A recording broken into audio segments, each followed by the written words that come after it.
Selamat pagi anak-anakku, siswa-siswi SKBB, para kerabat dan sahabatku, para orang tua yang pada saat ini sedang sama-sama telah mempersiapkan diri untuk menikmati sarapan sorgawi. Mari kita naikkan dulu pujian Selamat Pagi Bapa.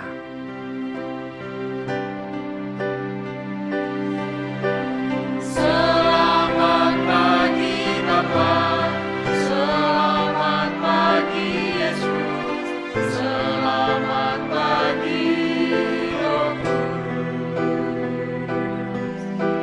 Terima kasih atas anugerah-Mu semalam telah berlalu.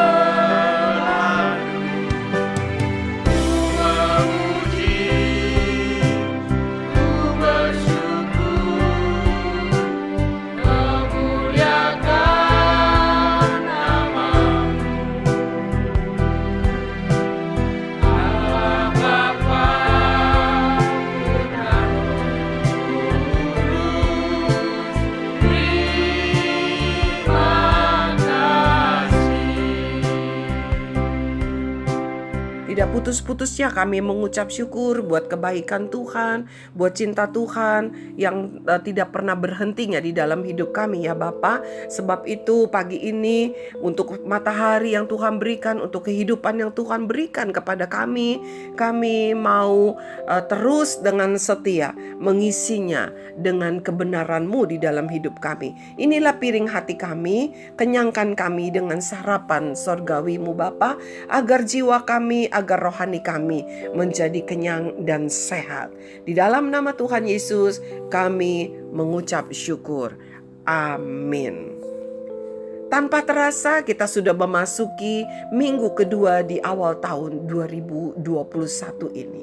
Dan kalau kita bisa menengok ke belakang, mungkin di akhir tahun 2020 atau di awal tahun yang baru 11 hari berlalu, bukankah kita melihat bahwa tidak ada satu detik pun di dalam hidup kita yang kita lalui tanpa kasih karunia Tuhan? Ada amin? Minggu ini kita memasuki tema yang baru, yaitu kasih karunia Tuhan. Di dalam bahasa Inggris, grace. Ya, anak-anak yang Tuhan sayang, di dalam hidup kita selalu hadir kasih karunia-Nya. Hari ini kita mau belajar dari satu peristiwa yang dialami oleh seorang yang bernama Yakub. Yakub adalah arti namanya adalah pembohong, penipu. Dan sesuai dengan namanya, dia memang telah berhasil menipu kakaknya Esau. Apa yang dia tipu? Dia menipu Esau, dia menipu ayahnya agar dia mendapat hak kesulungan yang seharusnya diperoleh oleh Esau. Oleh karena dia menipunya, Esau menjadi marah dan Esau berencana untuk membunuh Yakub. Sebab itu Yakub melarikan diri. Anak-anak, setiap saudara yang ikut mendengarkan, apakah pernah melarikan diri? Saya sering melarikan diri kalau ada apa? Lihat kecoa.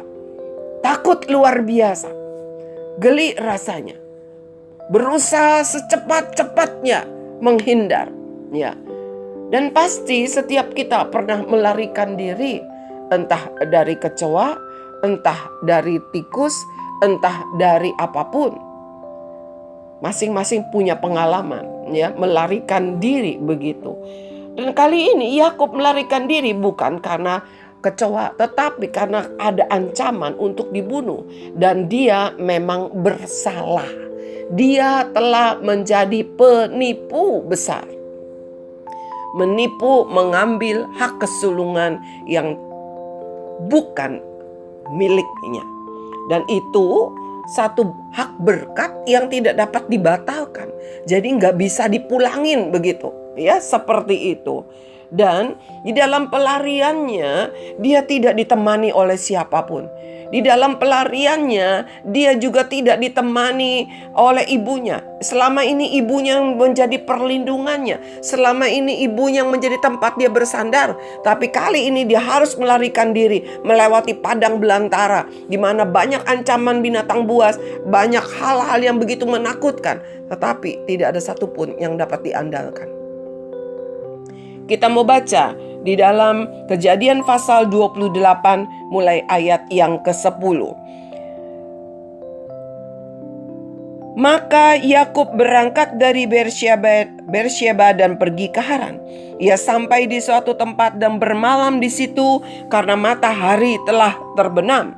Ya, dia nggak bisa berjalan lagi. Sudah tidak ada cahaya matahari, sudah terbenam. Oleh sebab itu dia harus bermalam.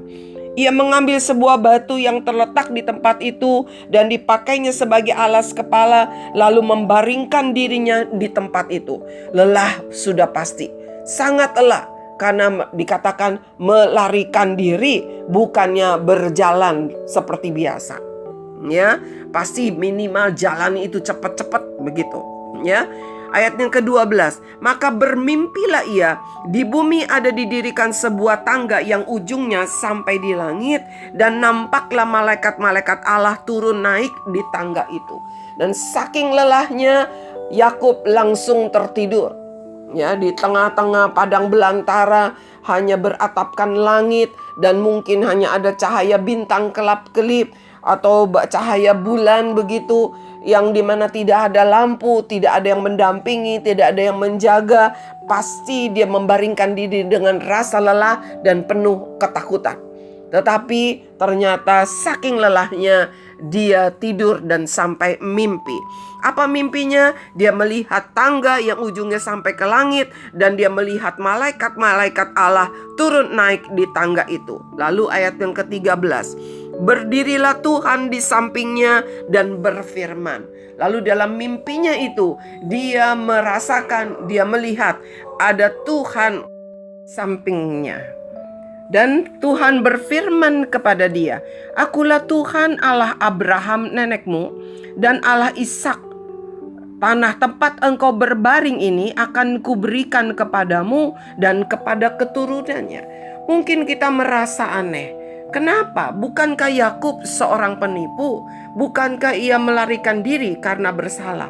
Tapi kok Tuhan malah datang kepadanya dan berfirman kepada dia dan menjanjikan bahwa tempat di mana dia berbaring akan menjadi milik dia. Anak-anak yang Tuhan sayang, kalau kita melihat berdasarkan perbuatannya, tidak mungkin Tuhan berfirman justru seolah-olah berpihak kepada Yakub.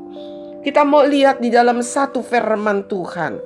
Ada di dalam kitab Roma pasal 4 ayat yang ke-7 dan 8. Berbahagialah orang yang diampuni pelanggaran-pelanggarannya dan yang ditutupi dosa-dosanya.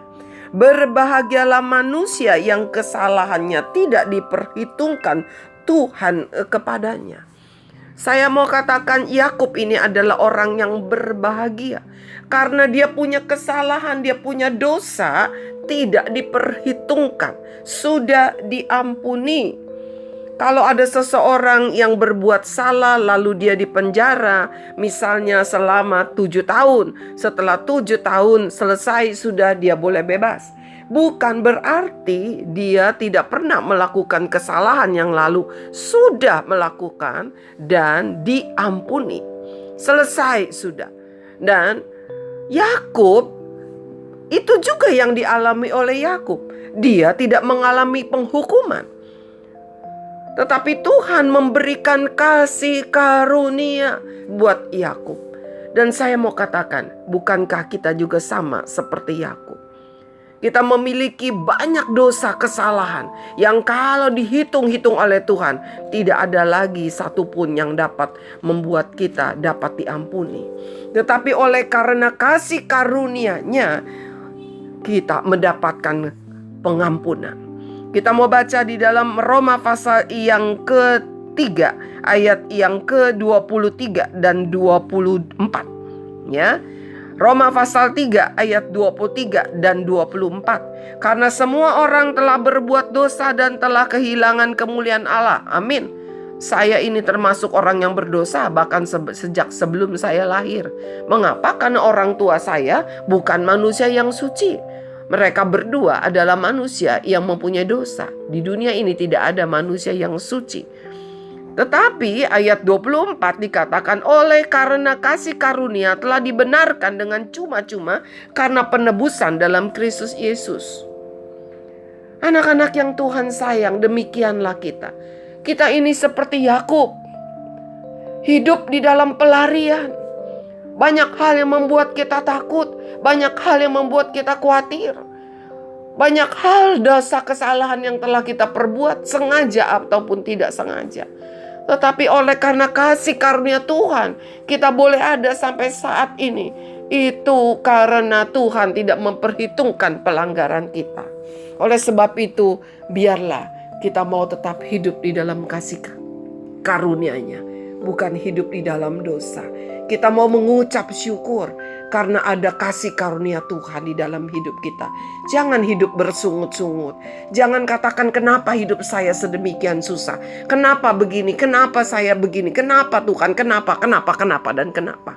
Tetapi mari kita ubah. Kita mau katakan, terima kasih Tuhan. Saya manusia berdosa. Saya banyak kesalahan. Saya penuh dengan kekurangan. Saya begitu bodoh. Tetapi Tuhan mau mengampuni saya. Dan Tuhan masih mengizinkan saya memiliki kehidupan di dalam dunia ini.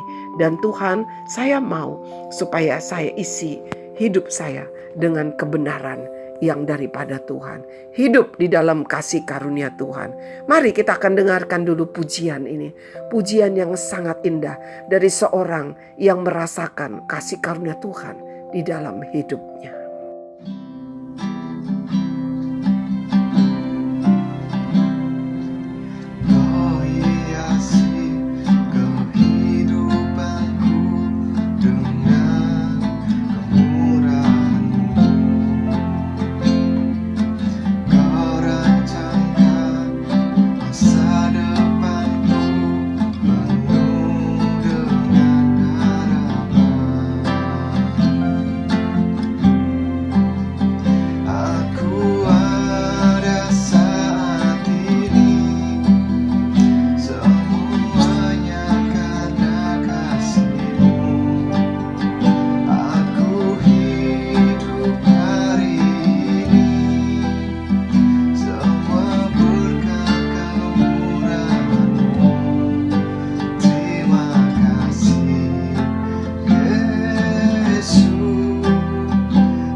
Bapa di dalam surga, kami mengucap syukur karena sesungguhnya hidup kami ini kalau bukan karena kasih karunia Tuhan, kami tidak akan ada sampai saat ini sebagaimana kami ada.